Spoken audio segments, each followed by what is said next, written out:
Yeah. Good day. What's good, everybody? Welcome back to another episode of the APF podcast, episode 109. It is I, the most phenomenal man, that shock assistant, aka the coach. This your boy going forward, and today's gonna be a beautiful day. I can just know it's gonna be a beautiful podcast. Gonna be a beautiful podcast. Let's get this started. I mean, what is there for me to put? I mean, all I did was, you know, as you can see, I have no energy. I have no enthusiasm for this at all. Uh, For some reason, I tried to call your phone 2 times and that shit went to voicemail. Don't get that one either. You But me? yeah, Oh, okay. you can look at your phone and see that you missed 2 calls. But What you know, was it? Okay. well, as we all know, the GOAT, LeBron James himself, got booed out of the first round. And all I can say is I already called it that even if 80 showed up, we would lose. If the team didn't play well, and the team didn't play well.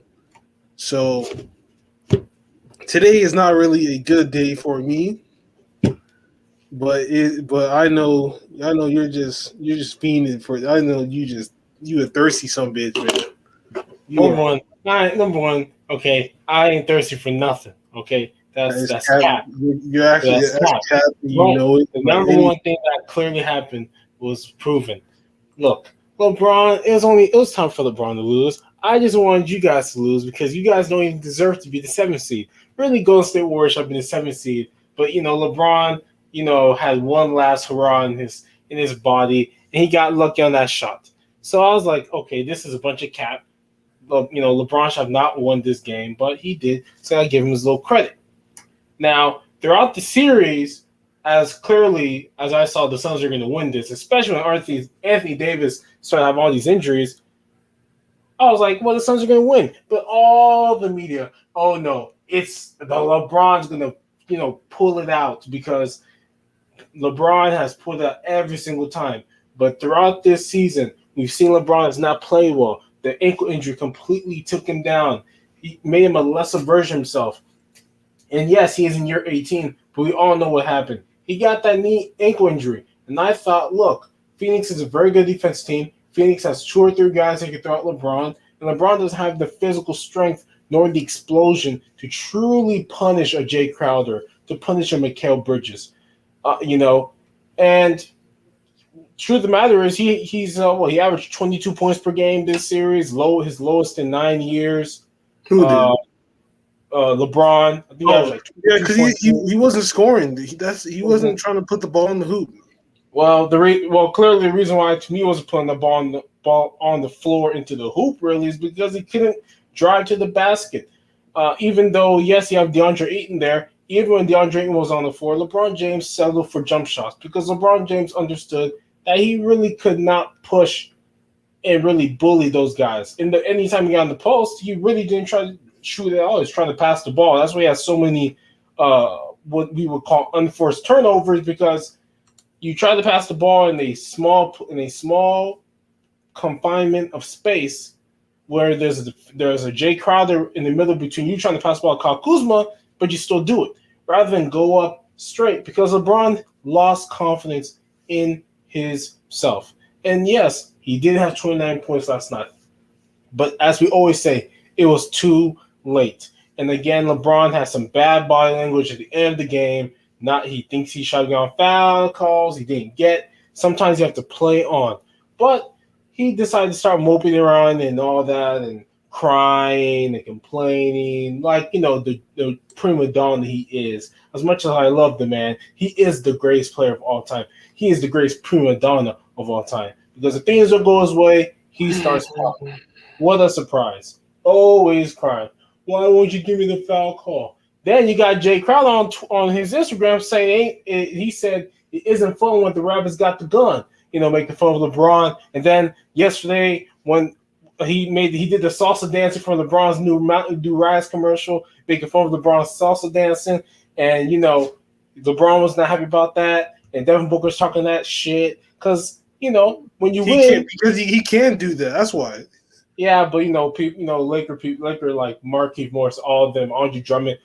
Andre Drummond got benched. I mean, Oh I no, don't know why he he's averaged talking 20. He averaged 23 points that series. or 23. Well, his lowest in 9 years just showcases you what he's been doing. Yeah, I mean, if you look through all his playoff series of the last 9 years, if you had the time, you would see he's averaged roughly around 25 or up almost every series, no matter the I team. would say, okay, yeah. Oh, you talking about that? Okay, yeah. Because I would say if you take all his averages, he probably averaged like 27 points throughout those playoff runs he was in. Yeah, so yeah, well, I was just saying, at least 25 points more. This season, not only was his, I think they say his season average is only actually 24, something, which is actually under uh His season average is 25. 25 this season. Yeah, this season he averaged 25. Yeah, so I guess that's fine. Because somebody said 24, so I was like, No, I mean I'm looking at it right now. He averaged 20. He averaged 25. all right, well they were wrong. But again, they didn't stop Devin Booker early on. They allowed Devin Booker now to get what he wanted. Look, the truth of the matter is Devin Booker is not a good 3-point shooter, as we all know, but he made a lot of those threes, and he kept making them. And LeBron and the Lakers cannot buy a basket in the first quarter. And when you really think about, they were able to, bring the lead down. If you look through the the points scored in each quarter, especially in the third and the fourth, you're going to see exactly why that first quarter lead basically ended the game, because even though they came back from 29 down to make it 10 down, Chris Paul started asserting himself at the end of the game. And you know what Chris Paul does at the end of games? He ices you out. He made his patented leaning jump shot. He dribbling. He getting guys open. Mikal Bridges hit an open three. He hit a couple of open threes actually yesterday. So I think I've said this before. Really, the Suns were the better team. People pick the Lakers because, well, they have two superstars, they have two top 5 players, and they'll make up the difference. Unfortunately, one of them is really injury prone, Anthony Davis, who foolishly was cleared by the Lakers staff. I don't know why they cleared him. They should have never listened to him. And you know what? I think the Lakers actually done better. But he tried to go out there and do his Willis Reed impression, and they got killed. So, from that game, it just shows that LeBron needs a lot more help. Anthony Davis needs to get way better in shape, because clearly Anthony Davis is the most important player on the Lakers, because without him, LeBron has no shot. LeBron can't be doing what he did, 4 or 5 years ago. I mean, I will say this: we seen the 2 times that they won, he dropped 34, and after that, they just couldn't get it done. It's correct. He dropped 34 points both times and won pretty handily. One of them, they actually let them back in, which was very disturbing, mostly with their good defense. And here's the truth. The Los Angeles Lakers are like the New York Knicks. They can't score anything, right? Like, I think the last 2 games they've played, they scored under 100 points. We all know about the Knicks, right? The Knicks, they can't score points. That's why they wouldn't, and they play hard and they score no points. That's why they lose. Well, the Lakers are the opposite. They don't play hard and they also don't score points. You said the last 2 games? The last 2 games, I like to think they scored either a little bit over 100. I know a little bit over 100 this game. I think the second game, did they score 100 in that game? The game 5, they scored 85. Okay. So and they only scored 100 in this and the Hawks, the closeout game, they scored 89, and the game 4 they scored 96 for the Knicks. So the Knicks had a hard time scoring 100 points. That's what you need to win in today's basketball, right? The Lakers only scored, I think they scored 85. Did the Lakers score 85 in that game 5 loss? Yeah, they scored 85 in game 5, and then they scored 100 in game 6. And that 100 was a really big struggle because they weren't able to make shots. And that's why I made that parallel between those teams, is that without Anthony Davis, the the Los Angeles Lakers turned into a more talented version of the New York Knicks. A very good defensive team who has a hard time making open shots and layups because they don't have enough guys who can score the basketball that much. Dennis Schroeder had a 20-point game. He played well. But when your auxiliary parts, your Rusty Matthews, your Kyle Kuzma, your Markieff Morris, your Marcus All don't score really any points looking at the box score, and the defense wasn't there early, it leads to these bad things. So, when somebody tells me what can the Lakers do, look, all they can do He is played 46 minutes. This dude is damn. who play 4 6 minutes. Devin Booker, he did not get off the court at all. Nah. Devin Booker. Yeah, he made sure to stay on that court to make sure they got this game because the Lakers were coming back. But it's okay. He's 24 years old. He should be able to play 46 minutes to close, especially a closeout game. So I respect him for that, to do that. But today is all about the Lakers.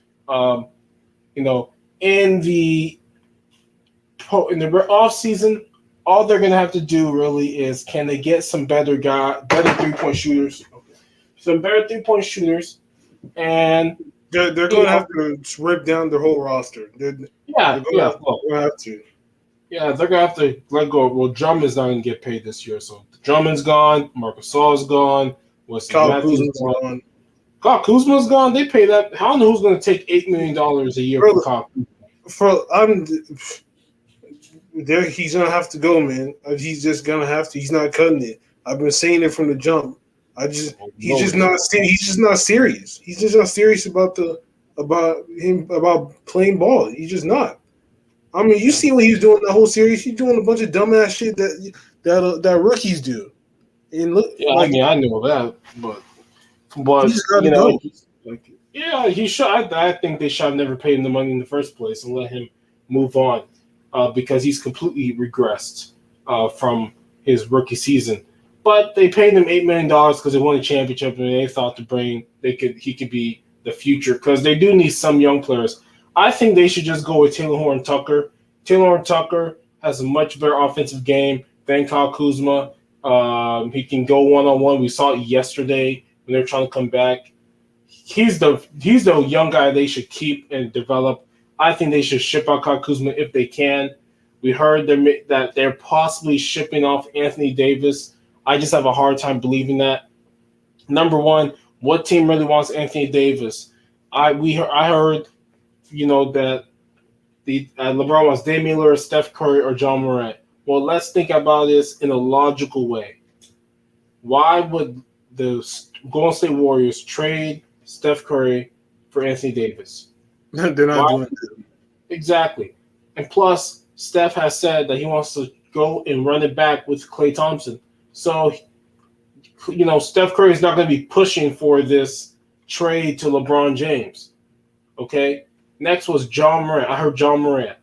Now, you tell me, why would John Morant want to go be under LeBron? LeBron's 36 years old. That team is horrible. The funny thing is, if LeBron had Memphis's bench guys, Grayson Allen, Desmond Bain, Jaren Jackson Jr., Dylan Brooks, he would have probably beat the Suns.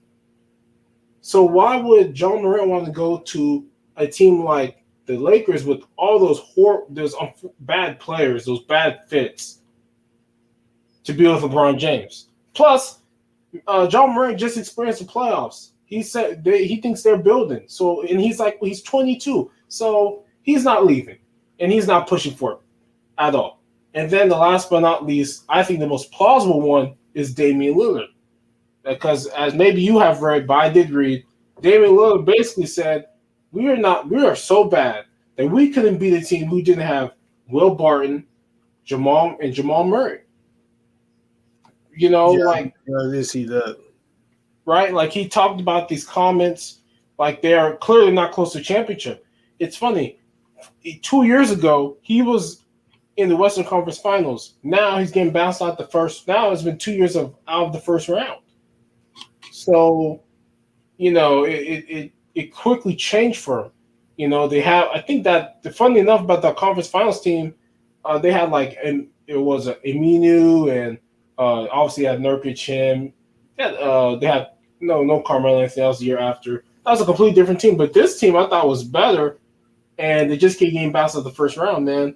And that's another thing is Damian Lillard ready to leave because he's doing that cryptic nonsense on Instagram where they start talking about is it time for me to leave? Like if he wants to leave, he could leave, but that man is going to be a what I would call what would I say? He would be a hypocrite if he does leave. You know that with all that low nonsense.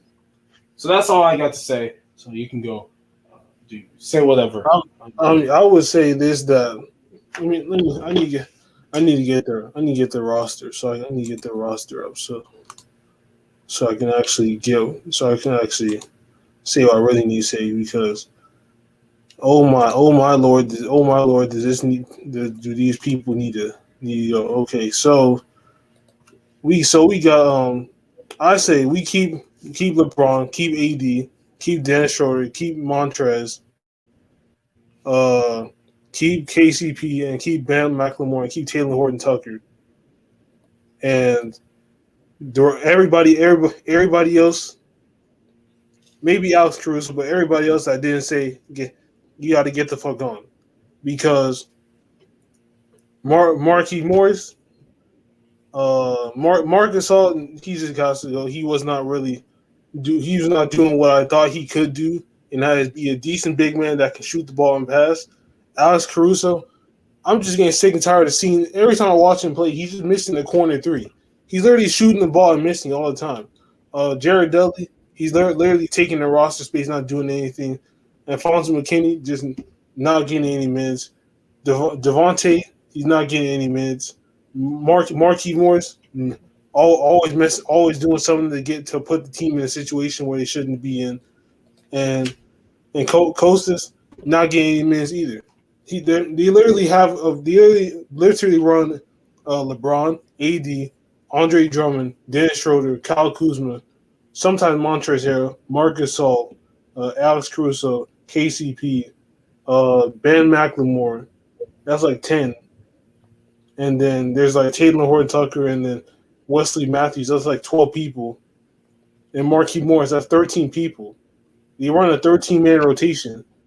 And why they run a 13-man rotation? Because not everybody on it. They don't have a consistent. They don't have a consistent bench field that can give you what you need and that give you scoring, give you the passing, give you the rebounding, give you the defense. They don't have that. So that's why they're going deep into their bench. You see, the fucking Phoenix Suns. I looked at the stats of some games. They only use like 8 or 9 people because they got people that can actually do what I said. So they gotta really strip down their whole roster because most of these people that are on this list, what I'm looking at, they're not getting any minutes, or they're not doing anything, or they're not getting any minutes. So it's like, so let me ask you a question. If you're a team, if you're like an owner, right, and you look at the what's it called? You look at the playoff, you look at the game stats from the whole series, and you look at the minutes, and you look at all the players did. Would you still keep the people that played and didn't do nothing, or would you just completely strip down your roster and replace the people and like take off the people that were there and then replace them with new people that you think can help your team? Oh no, I would completely change that team. Exactly, because they're not performing, right? Yeah, they're not performing for what I brought them in there for.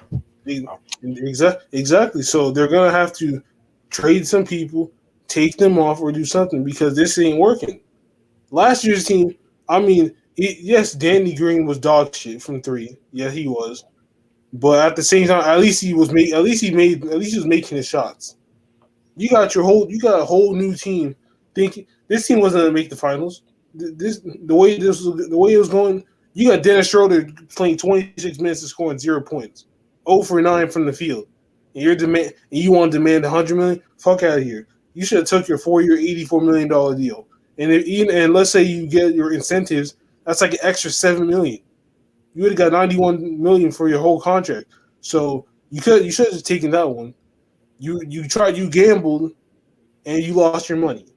That's what happens when you do get when you go to the casino. You gamble. You're more likely to lose your money than gain money. You have to be lucky to gain your money. He tried to be lucky. It didn't work out for him. So yeah. So am I disappointed that he lost? Yes. Am I going to be mad that they lost? No, because I already knew this was going to happen. They're very inconsistent. It is what LeBron said was true when AD showed up. This is your team. This isn't his team no more. We've seen it happen. He scored 68 points when they won. 68 points for them to win in those two games that they won. That's his team. Look what happened when LeBron scored 30. They lost. So it's without Anthony Davis running the damn show, they're not going nowhere. And look what happened. They didn't go nowhere. They didn't get no game 6. We're not going to see no game 7 at all because why Anthony Davis did not show up and he just it's I mean he got injured, yeah, but then at the same time he's an injury prone player. He's had like 16 injuries in like the past 9 years. He gets injured every season. That's over an injury per season, bro. Are you serious? He's played only 9 years. He gets injured 16 times. I mean, he does play a position where you are most like where you are likely to get injured a lot. But dude, you see a whole injury. I see a whole injury list on who was it? Colin. I see a whole injury list he pulled up. He had like 16 injuries. Like I said before, that's an injury per season. So I don't know. I would say you gotta trade to level up. I mean, if you gotta do a whole nother if you gotta package some people to go and trade for Damian Lillard or something, I don't think Portland would even knowing what you see on this list. Okay, so knowing what you see on the Lakers roster, do you think that they could even have a chance at landing Damian Lillard? No, not if Damian Lillard is like, doesn't really care, or he's, not like looking to be traded, and Portland's looking to see if this will actually improve their team with Anthony Davis. I just don't see anything on those teams that would do it at all. Because now Anthony Davis goes from LeBron James as his teammate to CJ McCollum. And do the Trailblazers really see an Anthony Davis McCollum lineup working better? Plus, will Anthony Davis be willing to play through injuries? Remember that for his first year before the pandemic started, he was playing through all those nagging injuries because he was with LeBron. Now, will he play through those nagging injuries with CJ McCollum in Portland? That's also another question. So I just don't see any reason why Portland would truly entertain a Anthony Davis package for just Damian Lillard and maybe another player. I just don't see it happening. I mean, I don't really what I see on this roster. I also don't think they have a chance in hell at landing Damian Lillard at all. Or Steph Curry. There's no way he's leaving Golden State. You gotta be out your fucking mind if you think that's gonna happen. You'd have to be drunk. He'd have to be drunk and high at the same time for him to even think about doing that shit. And John Morant, he's not gonna leave the Grizzlies either because there's a chance for that. There's a chance for them to go far. Now the Suns, it's just clear they just have a better squad down the stretch. It was even at first. The Lakers were up 2-1. But then after Devin Booker just turned on the Jets and just said, I'm going to take my dad's advice and I'm going to take over. And that's what he did, was taking over. And he was talking his shit too because he can do that. And all my team could do is just sit there and just get fucked in the ass. That's just it. I mean, I can't get mad at the results because I already knew this was going to happen. But we're going to have to do some major and drastic changes because this run, what I see right now is not a championship team. We're not winning. We're not winning anything with somebody dropping 0 points in the playoff game. Motherfucker, I can drop 10. I can drop 10 in the playoff game and play 30 minutes, and he's over here demanding $100 million. Come on, like I don't get Dennis Schroeder. Don't know. I don't know who did he think he is trying to demand $100 million. Now Isaiah Thomas at the time could didn't even get 100 million, but at least he put the team on his damn back, and he should have got his 100 million. Dennis Schroeder talking about, oh, I want 100 million, and deny his $84 million contract extension.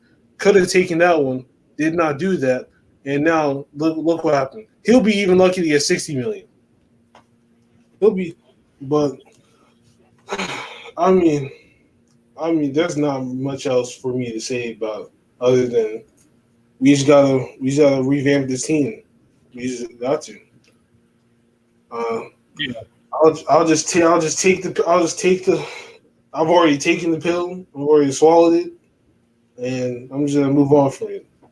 At the end of the day, there will always be chances for the Lakers organization to win, but there won't always be chances for players to win. That's the thing. LeBron's not going to have many more chances to win the rings. The Lakers will. But once he's gone, they're going to get titles. Once he's still here, they could still get titles. This is what people gotta understand, that organizations will always have a chance to win. Players will not have a chance to win because they're always on the leave. But I mean, there's not. I mean, that's really it for me. I mean, Oh wait, somebody else. Oh yeah, well tonight, possibly the LA market will be in Cancun. So I'm picking Luka Doncic to do it today. He's gonna take him, man. He's gonna take the win. He's gonna put Kawhi. From what I'm hearing or listening, Kawhi seems to be okay staying in the Clippers. So, I guess the Clippers will be fine, but people will get fired. Front office people. It always happens every season. Something goes crazy when a team loses. Boston already started the trend off already. Oh yeah, they're crazy self. I mean, Brad Stevens was moved up to the basically president of basketball operation, which is basically being a general manager. And some people were a little bit like, really. For me, I just think, look, from what Colin said and what other people said, colleges were coming hard for Brad Stevens. And the Celtics wanted to keep him in their loop because he's such a smart guy. He's such a big brain. And they're like, hey, Danny Ainge is going to retire because Danny Ainge has failed the last couple of years to make that team better through the possible James Harden trade. I understand Anthony Davis, not going for Anthony Davis because Anthony Davis' father said if his son goes to Boston, he'll be there for a year. So I understand that one. But they had very many different trades they have made throughout their tenure to get infinitely better. And the Kyrie Irving saga was a complete debacle. So I understand why he left to go do whatever. And then also he started lying about there's no anything at Boston, racism about Boston. People hasn't said the N word and stuff, which is just a bunch of baloney. But I'm not surprised. He's a company man and a fool. And, that's okay. But people are mad that Brad Stevens is going to be the new the new GM. And I'm saying, look, they want him there. He said the bubble tired him out. This year probably tired them out even more because they were just not very good for whatever reason. They almost the exact same team from last year came back and was basically an 8 seed all year long. And then they got bopped by Brooklyn, which was to be expected. So, and also his players did not like him or they were not on the same page. So it benefits both parties. And so I'm thinking, well, he is a smart guy. He knows X's and O's. We know he's able to maximize low talent. And since he's able to maximize this kind of talent, then maybe he can make good basketball decisions in terms of bringing in what he believes the team needs because he was just a coach. So he would know the strengths and weaknesses of the team and be able to improve on those weaknesses and improve the strengths. So I think it's a good idea. I think it's good for him. Not only will he be, I would guess, a lot less stressful in terms of physical stress, running around, screaming, all that stuff. But also, he can really showcase his basketball acumen in terms of picking players because that's where he is now. We know this. He's going to have to draft players based on the players he has, get veterans who can help the team in these aspects, And he's going to be in negotiations with contracts, keeping players, making players go. And it's going to be tough for him because he just coached these guys. So it's going to be interesting little thing. And he's also going to lead the head coaching search. So, we'll see. Maybe we get the first female head coach in NBA history. That's what I'm reading. Maybe Sam Cassell gets a job. Maybe Chauncey Billups. So we'll see if some black guys may get a real shot at being head coach for the Boston Celtics. I did not see this coming at all. I knew that it's always a trend that something goes on every playoff run when teams lose, somebody does something crazy. I did not think it would be this where what would happen if they got past the first round? Would Danny Ainge retired? We don't know that. We probably yes, or it could have been he would have stayed, or he would have just retired and left. We don't know that. I did not think this was gonna happen. I did not expect that was gonna happen. But then knowing the situation that they was in, I'm looking at this like, Brad Stevens, he's been coaching that team since 2013. Every time they get in the playoffs, they find some way to get their ass booted out, and it's been the trend. He gets his team there, he does his job, but then when it comes to playoff time, they always lose, and now they have realized that okay, he's good. He's a good head coach, but we just keep losing the playoffs. We always get there, but we just can't get the job done and get into the finals. We had a chance before. LeBron just completely dominated us in the end. And we come to realize that, Danny decided to retire, and they decided to give Brad Stevens a promotion and be basically the GM of the Boston Celtics. Because as we've heard, as you said, he is a smart dude. And he knows what to do and how to pick his players and what to do with his players. And he knows how to pick. He basically knows how to pick people that know what it takes to be good at basketball. He does. So I think that let's see how it goes with him being a general manager. Me personally, when I first heard of him, I did not know that he was that good and he had that good of a basketball IQ. When I first played 2K14, I was like, okay. And I come across the Boston Celtics and I see Brad Stevens as head coach. I was like, who is this? Because Doc Rivers, he ran the show in Boston. Then he went to the Clippers. And I see Brad Stevens, I'm like, who is this dude, man? Where'd he come from? And then come out to know he's actually a smart and intelligent dude. So I'm like, okay, let's see how it goes. They didn't get to the playoffs. They finally did consecutively.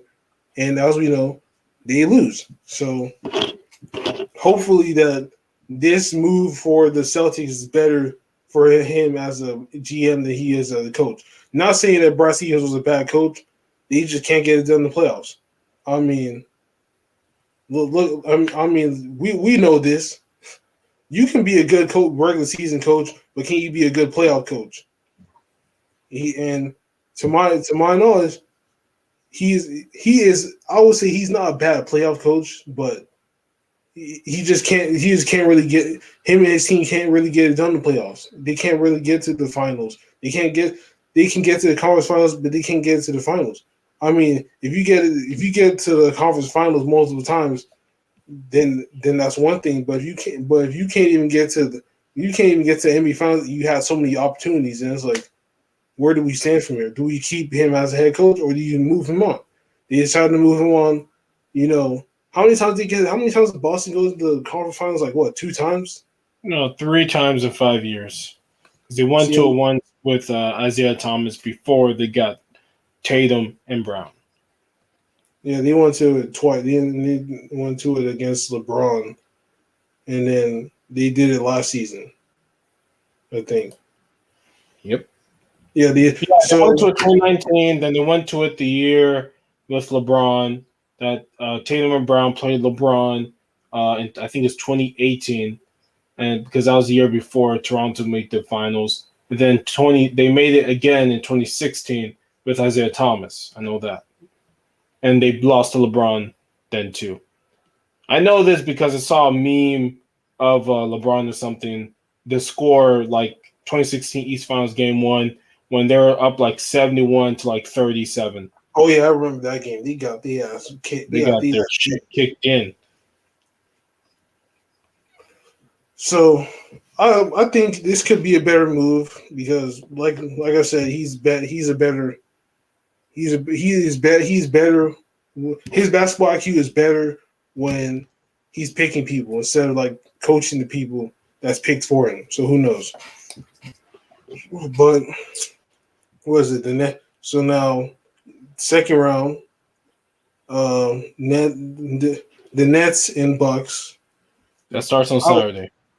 I think that's going 6 for the Nets. The only problem with the Nets is I don't know what they can really do against Giannis. Giannis is going to get like 40 plus points against them. They're clearly not going to play any bigs. So is KD going to guard Giannis? Now, can they make it hard on him? Yeah, but I just don't see what they can do. I think it's going to be a pretty close series because you've got 3 guys who can defend the 3 stars. And I'm not saying stop them, I'm saying making it hard. Okay? You can't stop them. But they are far better equipped than obviously the woeful Celtics at guarding these guys. And even the Celtics are able to win the game, control the game handily because the big guys shot bad as well. And they're able to keep the games relatively close in game 6. Game 5. They're able to keep it relatively close to really at the end. So I think the Bucks are the best option to beat them because they can't stop Giannis. They've got Drew Holiday. They've got Chris Middleton is a good defender. I'm not saying great, good. Drew Holiday is a great defender. He can be on Kyrie or whoever is hot at the time. And Giannis is going to be young Kyrie is trash at defending. Huh? Young Kyrie is ass at defending. Yeah. No, I was talking about Drew Holiday. Whoever's hot, he will guard whoever. Harden or Kyrie. But Middleton has to guard one of the 3, obviously.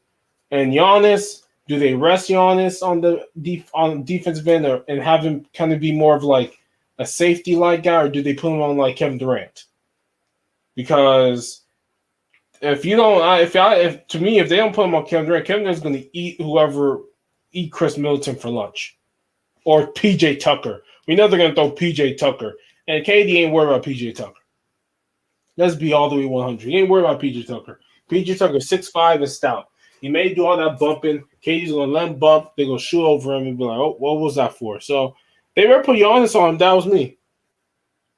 So I think the Bucks are going to be – oh, man, I think it's going to go 7. I really do. I got to pick the Nets because the Nets haven't shown me anything to say they couldn't. But that's my early prediction. I've seen the first game. After the first game, then I'll truly make a real prediction. But right now, I gotta say Nets and 7. The Bucks gonna push these guys to the limit. They have no answer for Giannis. They can't build a wall. Their wall is going to be a bunch of skinny dudes. And there's also no Jeff Green, so they're going to play like Nicholas Claxton or whatever, or was it Blake Griffin? Like, nah, man, Giannis is going to go into that paint, eat them bitches for lunch. That's what he's going to do. That's all he's going to do. So that's all. That's all you know him for. Know him to. Yeah, for, is to just barrel his way into the paint. Yeah, but the thing is, they have no big to stop him. And even when they were playing DeAndre Jordan, he was still barreling into the paint. Or he's got the. I like what he's done. He's got the fadeaway now. He's got the step-in three-pointer. Like, I like his game now. His game is a lot more polished, a lot more advantageous to the playoffs, rather than fucking Ben Simmons, who I still will say needs to learn how to shoot something. I'm not saying he's got to shoot 3. He's got to shoot something. But Giannis has a lot more moves now, so he doesn't have to always barrel in. You just put him on that post. He's got that fadeaway to the out of bounds line. That's money. Looking like LeBron. Looking like MJ. Kobe out there with that thing. So I don't see. They're not going to probably. He's probably going to average like 40 points per game. You know, I wouldn't put it past. I wouldn't put it past him. I mean, he averages that against him in the regular season, and as much. And look, let's just be all the way 100. Jason Tatum averaged like 40 a game against them, bro. Like Jason Tatum. Jason Tatum scored 50 and then scored 40. So let's not cap like the best. Who, if you're the best player on the other team and you're playing the Nets, you're going to score a bunch of points because they play at a high pace and they shoot and all that, and they really don't play great defense. They may play situational good, but not all game good. And Giannis is going to eat and feast on all of them. He's going to average just as much as Jason Tatum. The difference will be he's going to have other guys who can average the same amount. So I'd say Nets in 7. And the other one is the Atlanta Hawks and Philadelphia. And for that one, I don't know. I don't know because Embiid's injury isn't too serious, but the Hawks could take advantage early. I know this. If Joel Embiid don't play, Hawks win in 6. Hawks win in 6. You know why? Because Ben Simmons can't score enough points. This is okay. Number one, Tobias Harris is going to have to score a lot, average like 35 per game. Seth Curry is going to have to score 30. I mean, do people not understand how they blew out the Wizards? It took 30 points from Seth Curry. Seth Curry doesn't get 30 points all the time. Okay, that doesn't happen all the time. And trust me, the Hawks are actually a pretty good defense team. Okay? You got Clint Capella is a true big. He can get rebound. Now you have there's no Embiid. I mean, they're going to start who? Mike Scott or Matthias Thybulle again? Man, Clint Capella's going to eat all them rebounds up. Sorry. And then Trae Young has got that floater alert. I mean, if you're on his back, it's a floater alert all day. You got missed that Bogdanovich or Bojan or whatever his name is on the Hawks, number 13, who had the same last name as the guy on the Jazz. It's the same last name. He can get his own bucket too. I'd be watching him. He can shoot a 3 well. Yeah, he can. I'm telling you, these European dudes are cold. They low key cold. Yeah, man. These European white guys are good. The American white guys are just trash. They come to the NBA, they're liberal players. They don't get paid $80 million like Bogdanovich from the Atlanta and Luka and all that. Like all these European dudes be killing it. Yeah, Jokic. But yeah, look, you got Collins, you've got Hunter, you got Lou Williams. They play good. I think they play, especially with no Embiid. I think they can beat them. They're gonna play good enough defense, and Trae Young is balling. Averaged 25 and 10 pretty much in the first round against the best defensive team in the playoffs. In the Knicks, who that's all they do. He averaged that many points. As long as he gets help from his auxiliary parts, who they shoot the 3 well and they run the floor. Now are they going to hack a Simmons? Can Tobias Harris get one more play to score around 20 plus to help him kind of move the offense along? Because when he's not in the game, who they're gonna be the primary scorer? Tyrese Maxey was a big guy last game. I think he scored 21 points in the closeout game. So can he continue to showcase himself early in his rookie season for these guys? So there's a lot of questions. That's why I need to watch the first game for my true prediction. Guys, Tyrese Maxey is on the pay. He was so good against the Wizards last game, able to get inside, shoot the 3, get layups, beat his man off the dribble. So I like what I saw from him from Kentucky, before they became trash this year. So hopefully, Embiid can come back. They say it's a small meniscus tear. He was doing some light work. I would be very surprised if he comes back at all this series. Then I really think he should be careful. We just saw what happened to Anthony Davis, and Anthony Davis has a groin. His is a meniscus. That's in your knee. That's cartilage. Gotta be careful with that. Any sudden tears and there goes next season. So and Embiid's like 28 or something, right? I don't know how old he is. Yeah, He's up there. He's up there, and Yeah, he's cool, yeah. he's almost 30. He's almost 30. You see what happened to Klay Thompson? Klay Thompson was 30. He's now 32. He's like, what, 32 now? Or near 31? Or 31 years old? Like, be careful. Be careful with injuries because, like that, 2 years of your life goes by. So, yeah, right now, Yeah, without Clay's 31 right now. Klay's 31. He hasn't played. That's, like, it's crazy. He's got, like, what, another prime year, maybe two more, which is 32, 33. And so we'll see. So Embiid should be And careful. by the time Clay, and get this, by the time he's 33, he's going to get paid $43 million. Yeah. So Embiid should just be careful with this meniscus tear. If it was me, I ain't going to be honest, I'm just going to shut down for the year and just kind of, it's just how it is. Because it's like you got to look at it like this. What matters more, your career or the playoff run? Yeah. Like, you and Simmons can get like another 4 or 5 years out of this run if you just take yourself out, and your team gonna have to do what they got to do if they can get to the conference finals this year. Without you would be a great thing, because I'm not trying to sacrifice a year of your prime for like this year.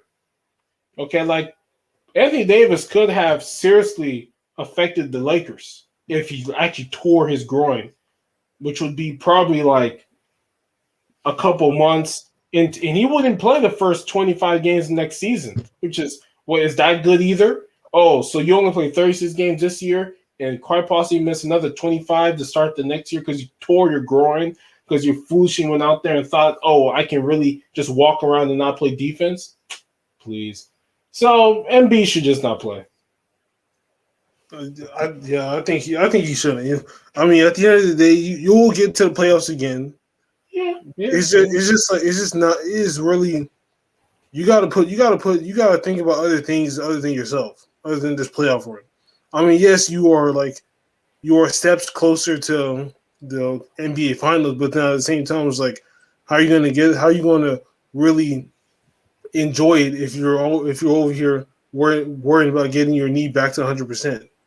So you got to think about yourself, and only when you are truly healthy can you even think about playing. But if you have a tear in your knee, don't even try. Don't even do it. Ask KD. He tried to go back and help his team, and look what happened. Was out for the rest of the season after. So I'd just say not play. Yeah, but I would say not play, but sure it looks like he going to. And, So that's his choice. All right, well. So, anything else? Anything else for us? I mean, there's the other. What? Yeah, there's like the West. Oh, the Denver. What? We only have one right now. That's. Oh yeah. Denver and Phoenix, right? Denver. I think Phoenix. I think that series could go to Phoenix's way. Yeah. But I'll have to see before I make my true decision. And I think who is it? It's Utah and okay. Well, Utah doesn't have an opponent yet, so we can't say that.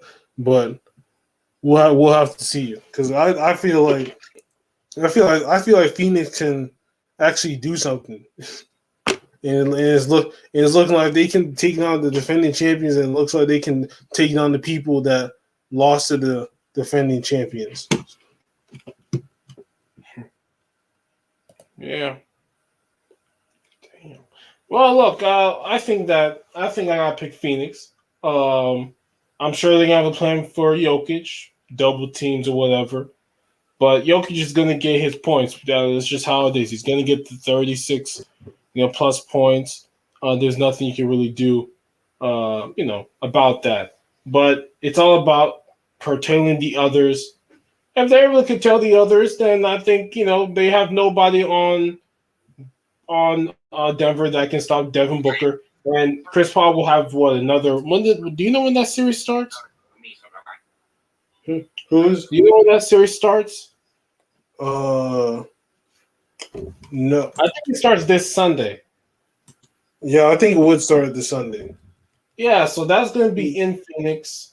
Hopefully, Chris No, Paul. it starts Monday. It starts Monday. Okay. So hopefully, because if his arm is kind of back to somewhat normal with these, was it basically 2 days of rest? Basically, kind of 3 days, really 3 days of rest. Then he'll be fine. Then I think, I'll be more confident in the Suns. But man, Monte Morris, he came out to play. Was it Aaron Gordon played really good last game too?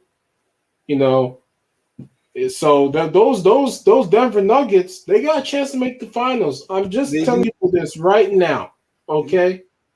I think today we're gonna have no more LA teams. The West will truly have a new era of dominance by a new, more parity of a conference.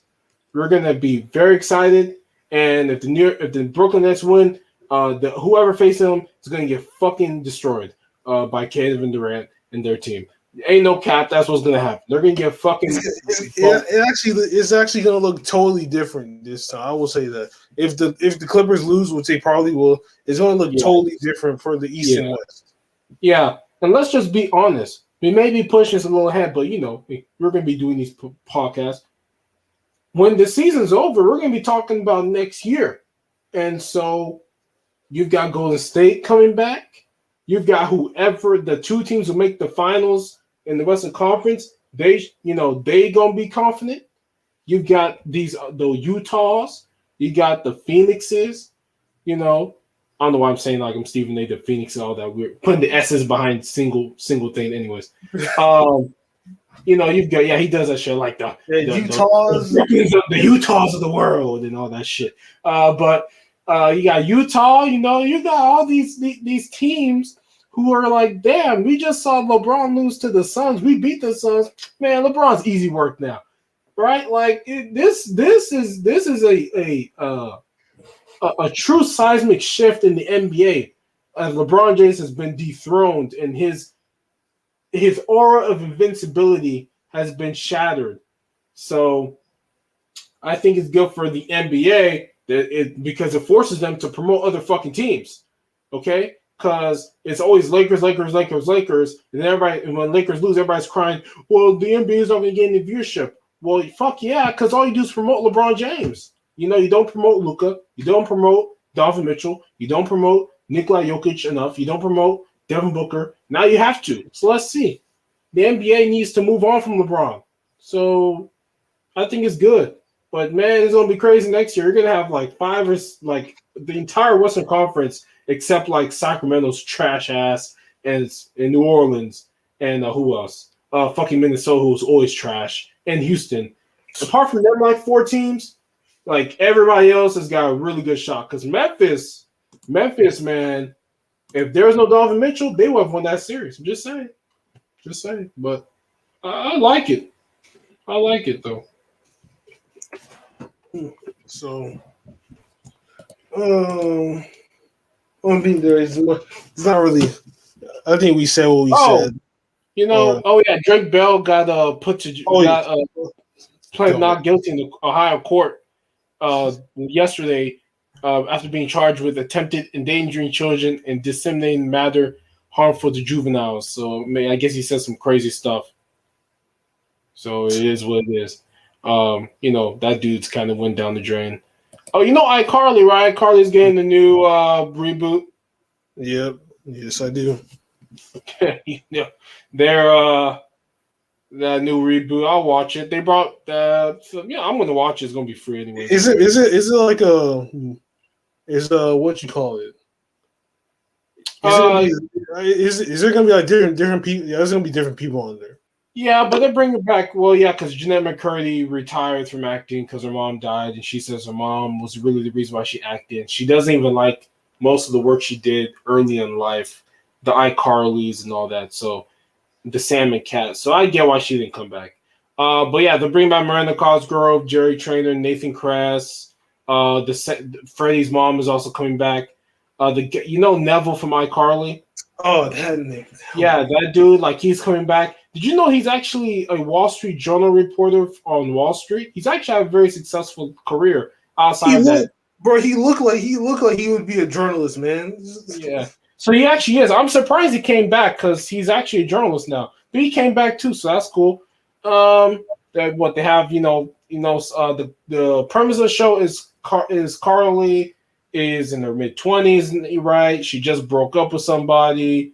She went on some blind dates. Them shits are really weird because blind dates are always fucking weird. They just are.